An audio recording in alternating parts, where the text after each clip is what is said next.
Welcome into MnM Going Deep. It is another solo episode, solo dolo here for Kyle. Cole is sick and he is out, so it's just me tonight. I told him rest up. Cole and I have big plans this weekend. We'll get into that later when we start covering some games. But big news out of today for the NFL is Cooper Kupp, Puka Nacua have come off the injured list and are now playing in the Thursday night football game, which is taking place right now as I record this podcast. My co-host for this podcast is going to be Tequila, and we're probably going to take a break in the middle of this and refill this. Let's see how drunk I get. I also have a homework assignment for my master's due tonight at midnight, so this will get the juices flowing, huh? Also, a couple other things that happened in the NFL. DeAndre Hopkins traded to the Chiefs.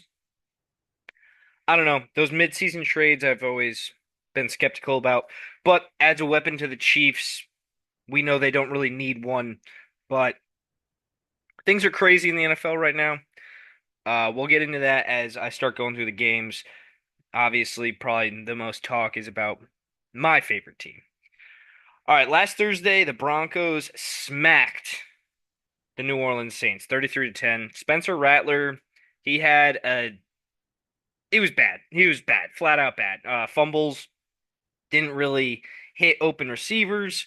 I think maybe part of it could have been that Chris Olave was out, but you also saw that Alvin Kamara wasn't much of a factor in this game either, whether it be the pass or the run. The Denver defense is legit. Cole's been saying it for a while now. He was high on them coming into the season. I was not. I couldn't believe the words coming out of his mouth, but it seems like he is correct.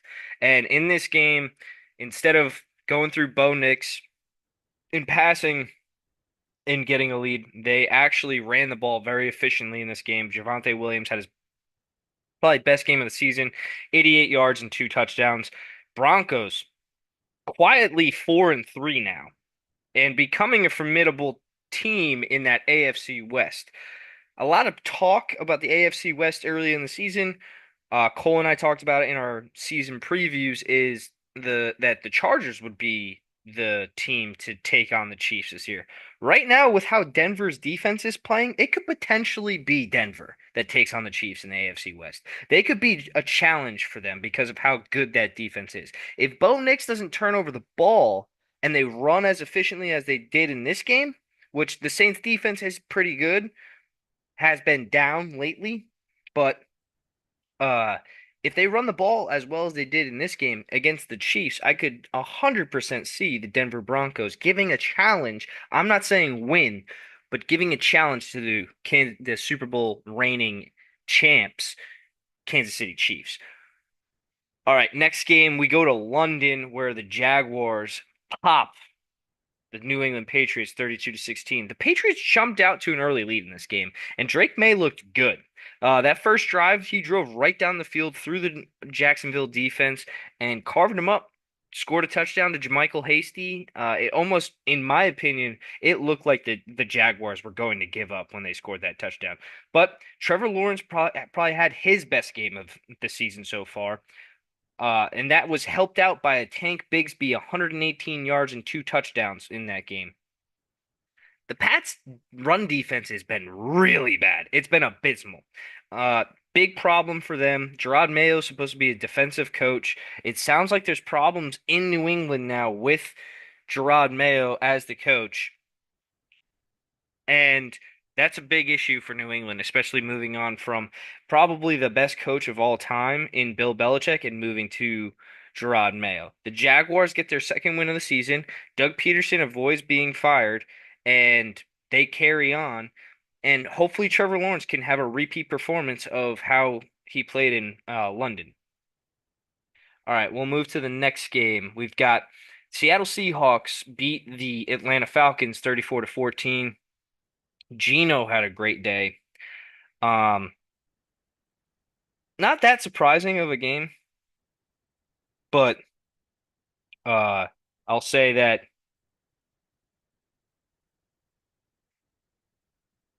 I'll say that maybe the score was surprising. I think that sorry, I'm having a little word vomit here.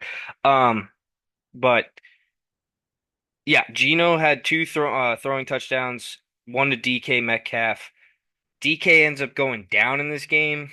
He got carted off the field, which obviously you think pretty bad when that happens, but from all press clippings coming out of Seattle, it seems like it wasn't that bad overall. And being up 34 to 14, probably like just a cautionary thing, but DK's been insistent that it's not that bad.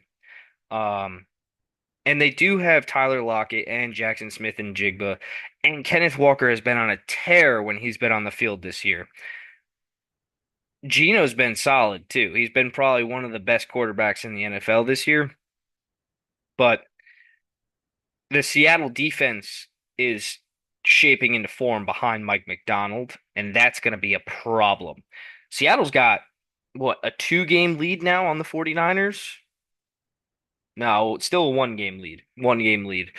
But if Seattle keeps this pace and is able to beat up on some opponents in the NFC, that you could see them steal the NFC West from the San Francisco 49ers. The San Francisco 49ers are banged up right now, and they're not getting healthier. That's a huge problem.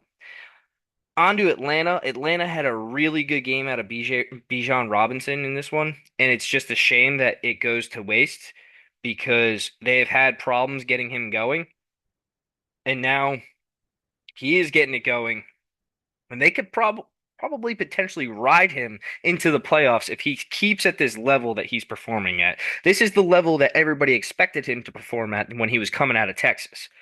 Titans Bills, Titans 10, Bills 34. All hell was breaking loose in the beginning of this game. Titans took a 10-0 early lead. All Bills fans' hair was on fire. They thought this was the end. Like, what the fuck is this team doing? Next thing you know, Bills hang 34 points unresponded by the Titans on them. Look like the team that we all thought they were. And Josh Allen has a new toy in Amari Cooper, and they score a touchdown in their first game together.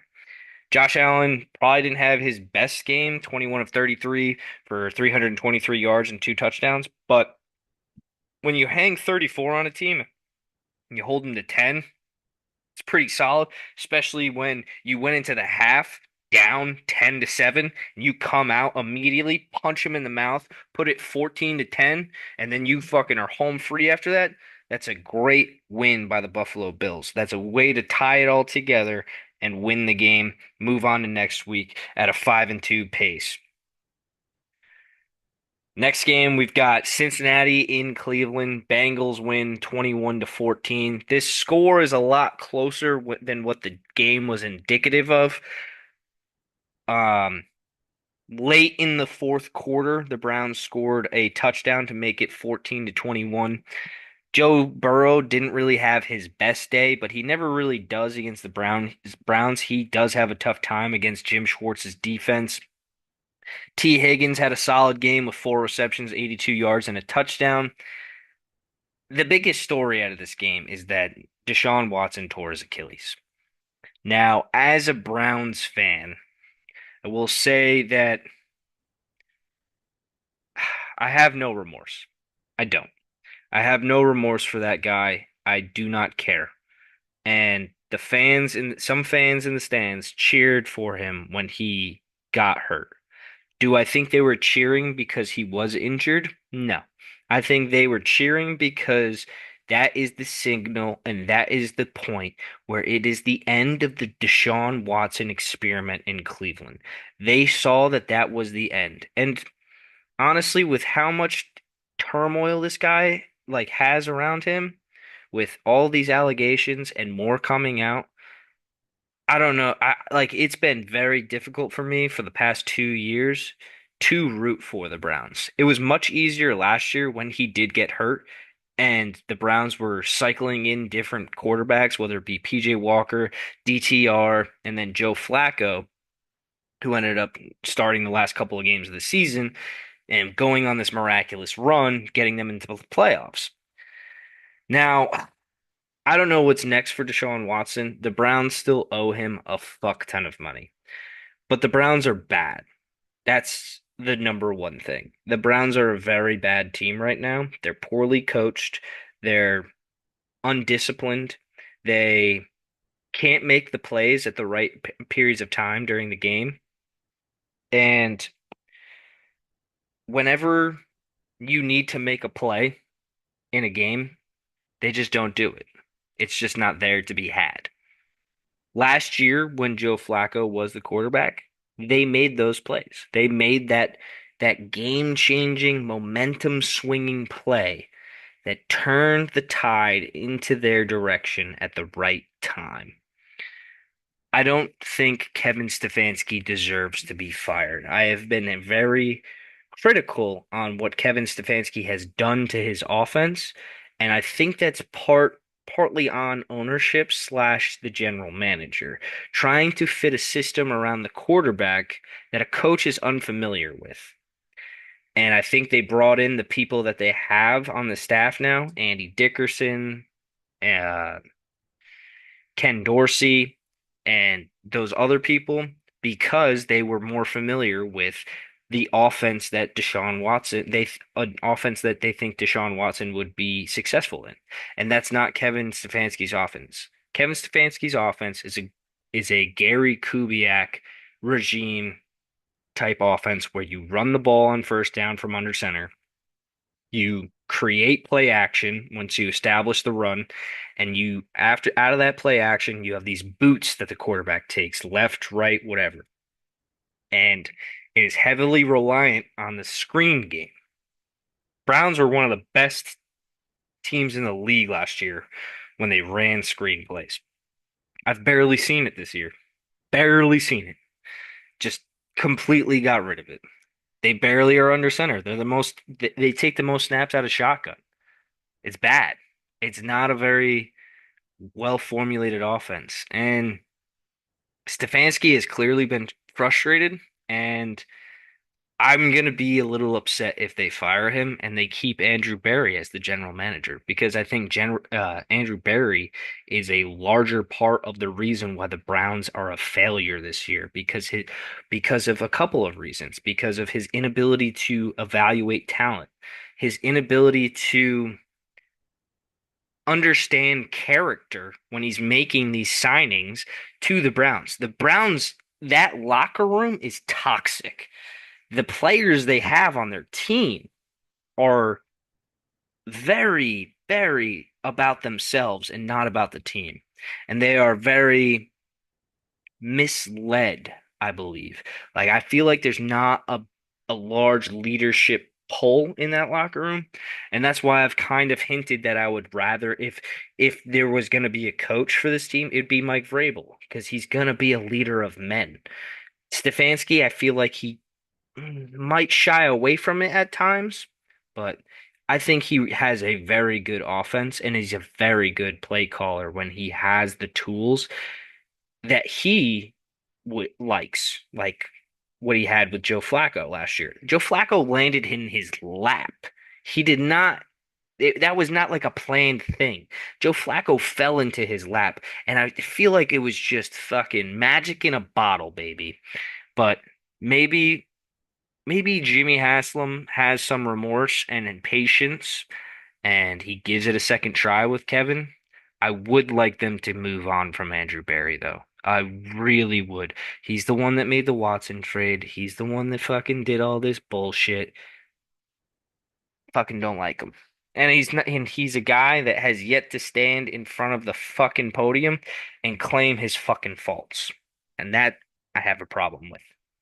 All right, next game. Cole's game. Packers 24, Texans 22. Packers went down early in this game. CJ Stroud looked bad in this game, very bad. And the offensive line of the Houston Texans is a problem. If the Houston Texans want to get far in this postseason and potentially beat the Chiefs and get to the Super Bowl like everyone thinks that they can, the offensive line of the Houston Texans is going to have to step up to the plate. And I don't know if they have the personnel that can do it. And I don't know if the coaching staff is going to be able to coach them up to the way that they need to be able to be coached up to in the playoffs. The Packers like saw a chink in that armor and they went for it. And the Packers, they had pressure on CJ Stroud consistently throughout this game. The one problem, though, that the Packers did have on defense was stopping the run game. Joe Mixon ran all over on them, 115 yards, 2 touchdowns.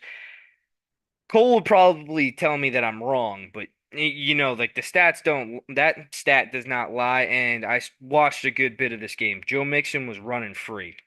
Jordan Love had a decent game, but the interceptions are a problem. He needs to stop turning over the ball. He's putting his defense in in bad situations, and that's leading to points. Cole texted me at some point during this game and was like, "The Packers should be up 27 to nothing." And I texted him back, "Yeah, I know. Jordan Love needs to stop throwing interceptions. Big problem." Um, the Packers wide receiving core has looks like it is forming like almost like all we talked about last year, Cole and I. They are coming together as a group and they're just becoming an elite group with Dontavian Wicks, Romeo Dobbs, Jaden Reed, and Christian Watson. They are just going to be formidable and a big problem. And especially when Jordan Love gets on those repetitions and knows where they're gonna be and he can just hit them. And Josh Jacobs is fitting well into their offense. He gets his first receiving touchdown in his career, which is shocking because he's actually a very good receiving back. But, you know, Oakland didn't really do him the right way. But he did lead the league in rushing in 2022. All right, next game. Kind of boring. Dolphins 10, Colts 16. Anthony Richardson gets the Colts a win. Great job. Great job for Anthony Richardson, but he's still probably not where he needs to be in order to take that next level. Take it to that next level. I think every Colts fan probably wants Joe Flacco to play if they want to get to the playoffs. But he even said it that Anthony Richardson needs to play. He needs to figure out the NFL. The only way he's going to get better right now is if he's playing in these games. And a 16 to 10 victory on paper, that doesn't look great. But for a kid's confidence in the NFL, that could do wonders. Yes, he only completed 10 passes in this game for 129 yards. Yes, it was under 50% completion percentage, but hell, maybe it's something. Maybe it's a start to something bigger. Dolphins, they're still without Tua. They don't look right on offense. Tim Boyle isn't a guy you want to be starting week after week. He's not going to be able to get the ball to Jalen Waddle. He's not going to be able to get the ball to Tyreek Hill. And their run game is very much shut down because they are starting a third string quarterback.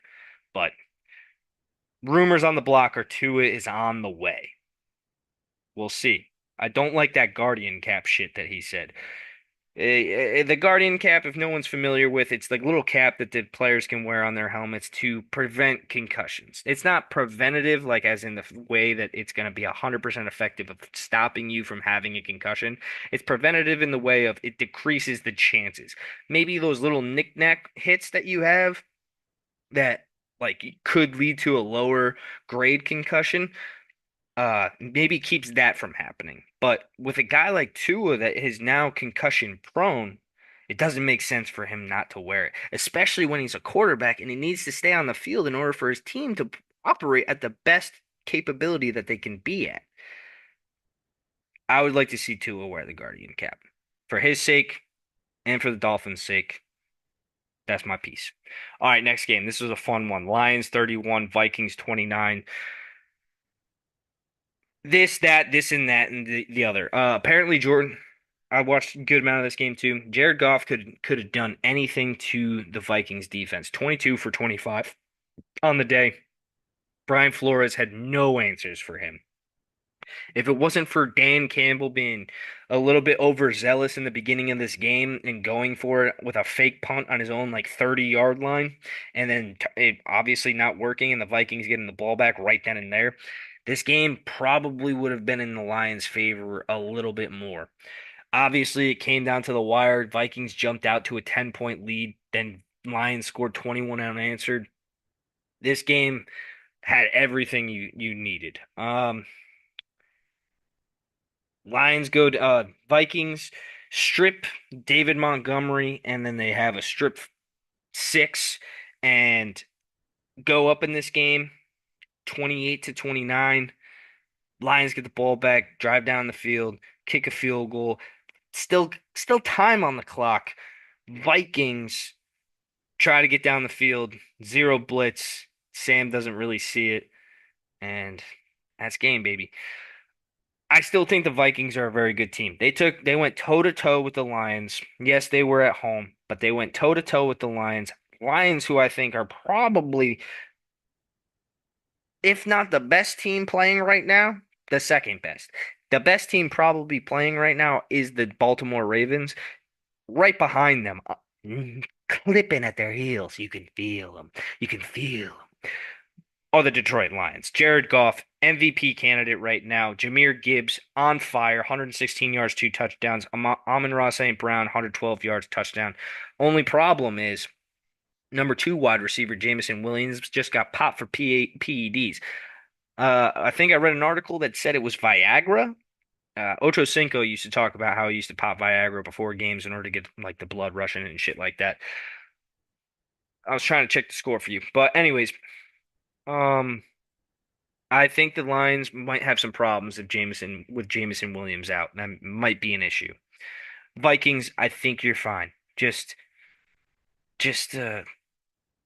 be, take a deep breath. All right, next game. Eagles 28, Giants 3. Saquon Barkley was the story of this game. Saquon Barkley ran wild all over the Giants in MetLife. 176 yards. He could have beaten his career high, but he took himself out of the game. Daniel Jones gets pulled from this game, and they insert Drew Lock. In the press conference, Brian Dable seemed like to say that like Daniel Jones is done here in New York, and he was gonna start Drew Lock. I don't really know. Joe Shane is like big on Daniel Jones, so I don't know how well that'll go over. But if you're the Giants GM right now, Joe Shane, you might be on suicide watch. I'll just put him on there. Because the player that you moved on from, that you could have paired with Malik Neighbors right now, just ran for 176 yards against you, and that doesn't even include his passing stats. But Eagles fucking thumped the Giants 28-3. All right, next one. Raiders 15, Rams 20. A little bit closer score than you would think. Rams were banged up going into this game, but honestly, I felt like the entire time that the game was in hand for the Rams. Raiders scored 6 points late in order to cut it to the 15-20. It was 20-9 for most of this game in the second half. But Rams, they got a much needed victory. Raiders, just fucking tank, dude. You need a quarterback. All right, next one. Panthers, Commanders. Panthers, you guys suck. You just are so bad. Commanders, Jaden Daniels goes down with a rib injury. He's questionable to play in this week, which is a big game because they're playing the Bears. Number one overall pick, number two overall pick in this last year's draft. Would have been a huge storyline with how well they've both been playing lately. Um, so Jaden Daniels' health is now in question. Marcus Mariota plugs in and uh rips off a great game. 40-7 is a pretty good score. 205 yards, two touchdowns for Mariota. Great day for him. Commanders now move to 5-2. Oof. All right, next one, the big game. Chiefs 28, 49ers 18. Dude, the 49ers couldn't do shit in this game. And honestly, neither really could the Chiefs. The 49ers made some mistakes and the Chiefs capitalized on it. Uh, but the main thing that got the Chiefs going is probably two things. Patrick Mahomes running the ball himself and Kareem Hunt. Kareem Hunt was tearing holes. Well, not tearing holes, but banging 3 yard after 3 yard carries against the 49er defense. He also had two touchdowns in this game. Another problem for the goddamn 49ers is Brock Purdy threw three interceptions. Uncharacteristic of Brock Purdy. Probably a little bit of a problem. Uh, Brandon Ayuk went down. He tore his ACL. He's done for the year. Deebo Samuel was sick and took himself out of this game. Find out a day later, Deebo had pneumonia and is in the hospital now. I don't know. I'm pretty sure he will not play this week. But again, the 49ers are just banged up. Still no Christian McCaffrey. You're done with Ayuk now. Juwan Jennings, who stepped in for Ayuk for all those weeks, has a hip injury now. Debo's sick. You're down to Kittle.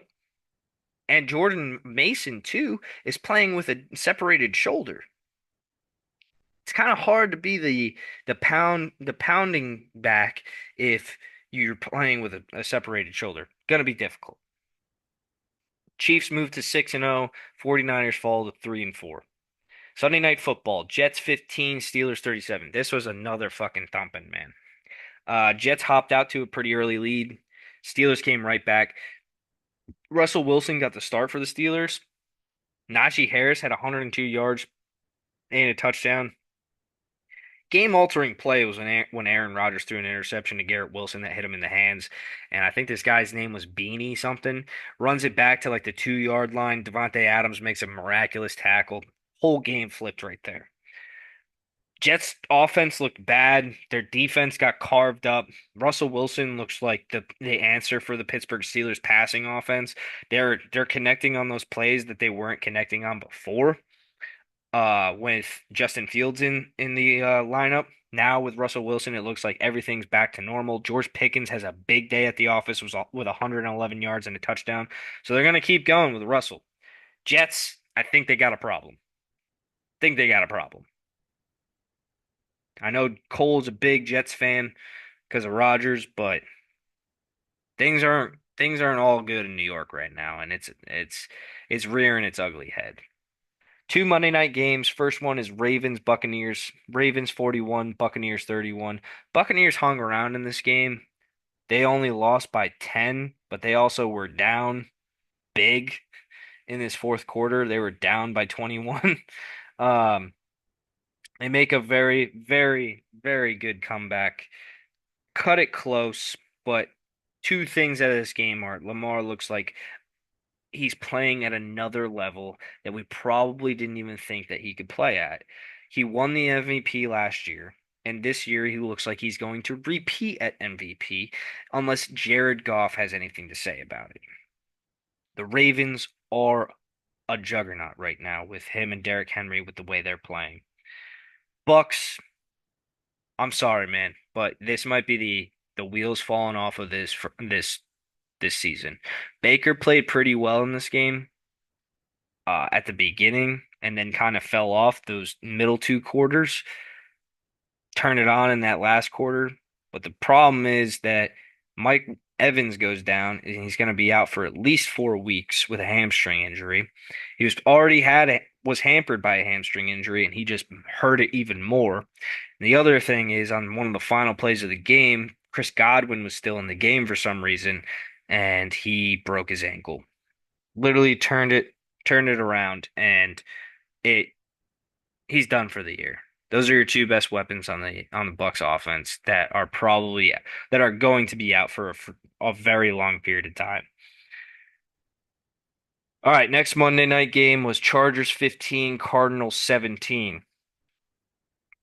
Chargers didn't score a touchdown, and Justin Herbert's threw for 349 yards, and it's indicative of them not having any weapons on the outside for Justin Herbert. He was able to connect with Ladd McConkey and all the good dudes out there for as much as possible, but no one was able to make that game-breaking play or make that play in the red zone for them to get a touchdown. And that's what separated them. They made mistakes. They fumbled at the 1 yard line. They also had a interception or a fumble that they were returning on defense and uh the defensive tackle fumbled it back to the Cardinals. Should have been another touchdown right there. Kyler Murray did what he needed to do in this game in order to win, which was basically score a touchdown. Um, Cardinals are just feisty, man. All right, that and concludes first down. Let's head into second down. Right now, the Vikings and Rams are at the 2 minute warning in the second quarter. Vikings 14, Rams 14. Good game going on right now. Sam Darnold's having another good game. Kyron Williams is doing good. If you got fantasy, good for you guys. All right, let's go into the Sunday matchups. 1 o'clock. Instantly, we got a good one. Eagles, Bengals in Cincinnati. 2.5 point spread. Bengals are favored. I'm going to say that this is a big game for Joe Burrow. Why do Joe Burrow and Jalen Hurts? Why do I say that? They both have an exuberant amount of weapons on the outside that can help them win games. But it comes down to the game management and what you do in that fourth quarter in order to put your team in position to win. The Eagles, they had it 2 years ago. They had it. They have struggled a little bit this year and last year in order to pull out a victory out of the jaws of defeat. And the Bengals have started off very slow this year. With a 3-4 record, they need to get back to 500, especially with how bad the AFC is this year. The AFC is the weaker conference of the two this year. If the Bengals can string together a couple of these victories, they'll get back into the playoff picture. I don't think they'll be able to chase down the Ravens with how well they're playing, but if they pass the Steelers in the AFC North, they'll be at a higher position in the playoff hunt. The Eagles, man, this is good. This is a big one. This is a big game for their defense too. Will they be able to I don't know if they'll be able to shut down Joe Burrow, but maybe slow him down to the point where Jalen Hurts can get into a rhythm. Another key to this game is getting Saquon Barkley going because it seems like if Saquon has a big game for the Eagles, their offense is in a groove and they can flow. Very interested into this game. Very interested into that 2.5 point spread. Next one, Ravens at Browns. Big news out of the Browns organization as well is that Kevin Stefanski is giving up play calling and giving it to Ken Dorsey. Jameis Winston is the starting quarterback from here on out.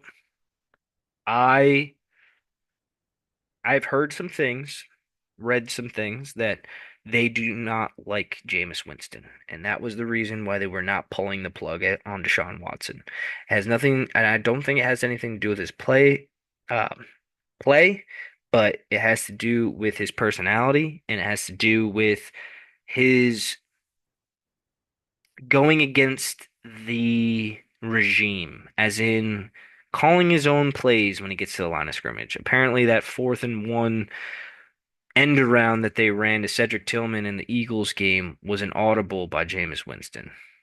Do I believe this? I don't know. But I am intrigued to watch Jameis play. I do think that Jameis gives the Browns the best chance to win. I do think that the Ravens are the best team in the NFL right now. But AFC North football, it's between the white lines. What do you got? Put up or shut up. If you stop the run, you win, and you establish the run, you win the game. That's AFC North football. Stop the run, establish the run. That's AFC North football.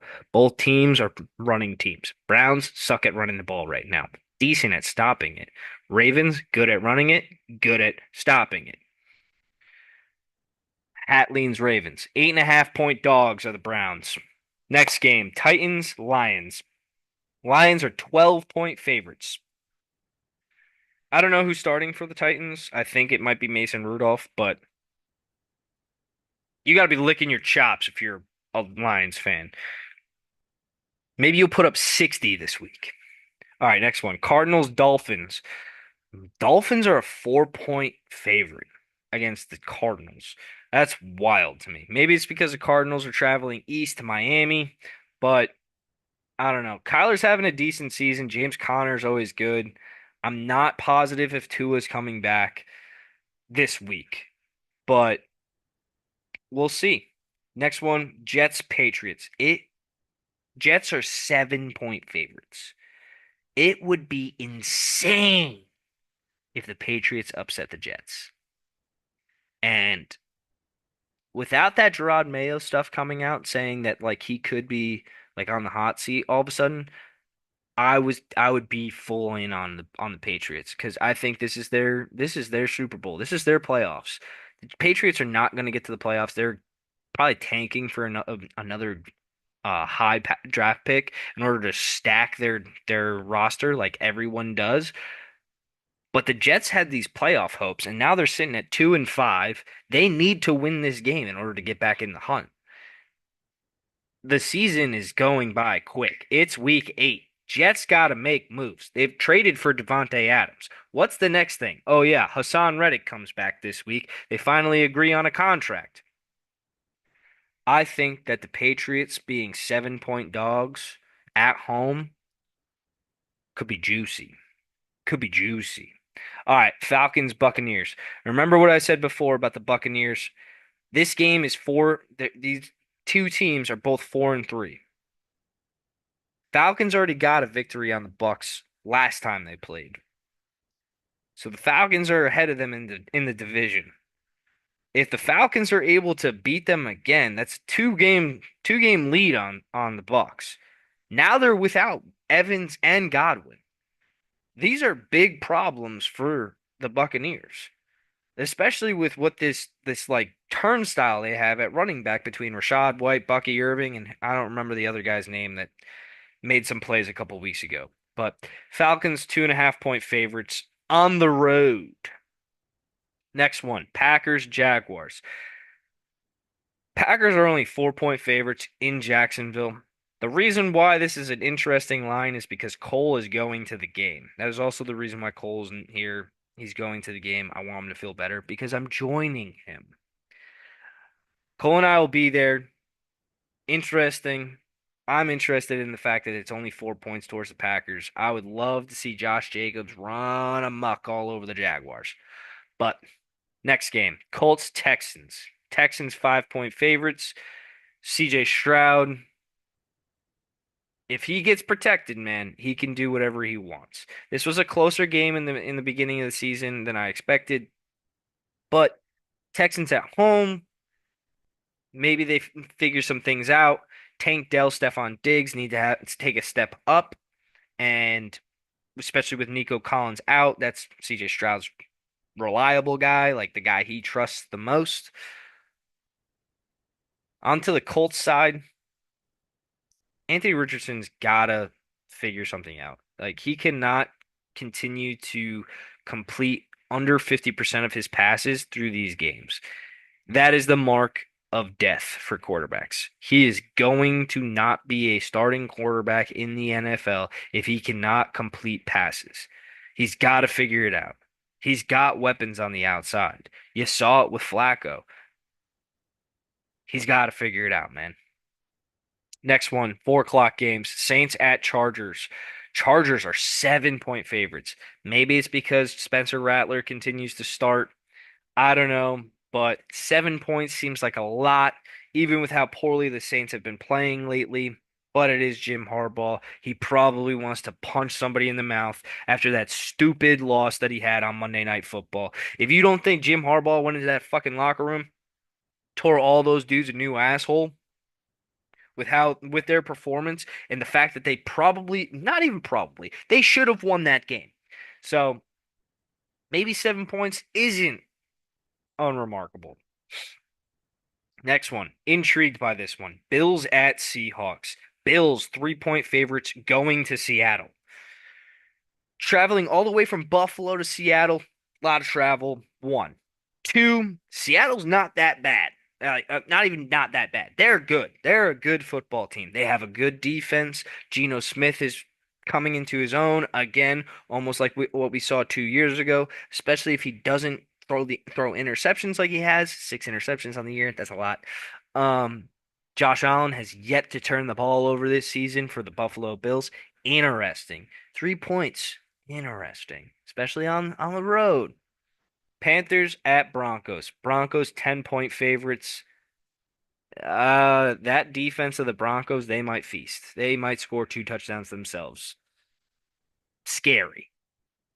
Next one, Chiefs, Raiders. Chiefs 9.5 point favorites. I think they're back to Gardner Minshew for the Raiders.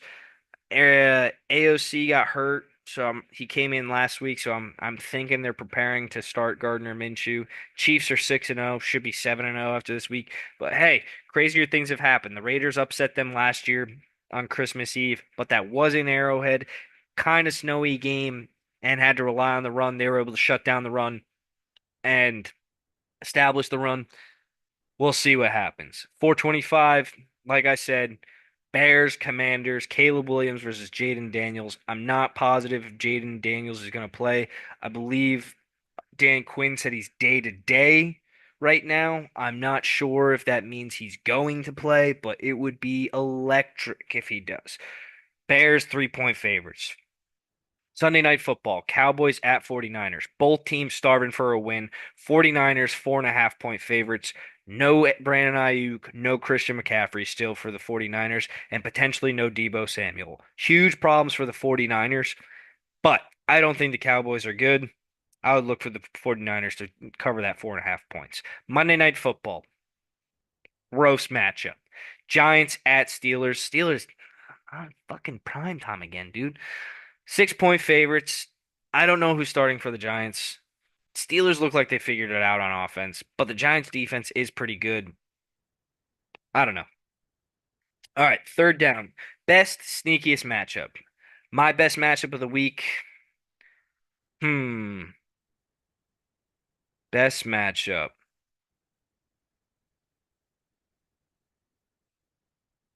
Best matchup, I believe, is probably what the first one I covered, which is I stayed on it for a long time. Eagles at Bengals. Jalen Hurts, Joe Burrow. What do you got? Put up or shut up time. Sneakiest matchup, I think the Bills Seahawks matchup is the sneakiest matchup. On paper, you're gonna think in your head this is a victory for the Bills, but don't sleep on the Seahawks. They're a fucking good football team. All right, fourth down. Favorite upset. Cole texted me his picks for the week. So, uh, to cover last week, in week 7, Cole picked the Commanders, got a win there. His upset was the Texans. Texans lost. So he is 2-5 for favorites and 2-5 for upsets. His favorite of the week is the Lions to beat the Titans, and his upset of the week is the Jaguars to beat the Packers. Of course. So Cole. All right, my favorite of the week. I'm gonna have to do it. I'm gonna do the Broncos. Fuck it. Broncos to beat the Titans. They're in Denver. Titans are bad. Upset of the week. He picked the Jags. I had one in my brain when I was going through these. Give me the Cardinals to beat the Dolphins. All right, pick 6. Cole texted me his picks, so I'm gonna go through them as I go through mine. Um, Here we go. Cole's first pick is Vikes -2.5. They're playing right now. It's still 14-14. It's halftime. My first pick, I'm going to take the Bengals to cover 2.5 against the Eagles, -2.5. His second pick was Bears 3 against the Commanders. Wild, because the Commanders are home in that game. All right, my next pick. I kind of want to do it, but I know I'm gonna get embarrassed if I do. Um, Give me the Cardinals +4 against the Dolphins. His third pick was the Jags to cover 4 against the Green Bay Packers. Okay. Um, I don't know why, but the Saints +7 is screaming out to me. Ah, man. I like Seattle to cover the 3 against the Bills. All right, that's what I'm gonna go with. Uh, no, I'm not. No, I'm not. No, I'm not.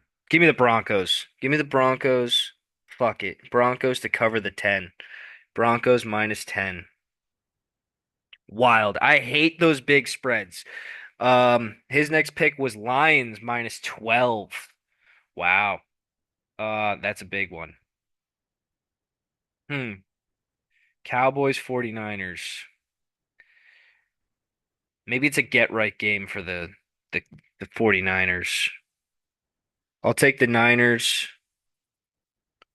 -4.5. Ooh, that's almost 5. All right, his next pick was Seahawks +3. Um, my fifth pick. uh, I think because they figured out the run game and without the two weapons, Falcons cover the 2.5. All right, next one. He took Niners -4.5. Give me the Patriots. They fucked me over last week, but give me the goddamn Patriots to cover the +7. All right, that's our pick six for the week. Everybody keep track, make your own picks, play against us if you want to. Other news, college football's been fun. Georgia beat up on Texas this past week. A lot of good teams have lost.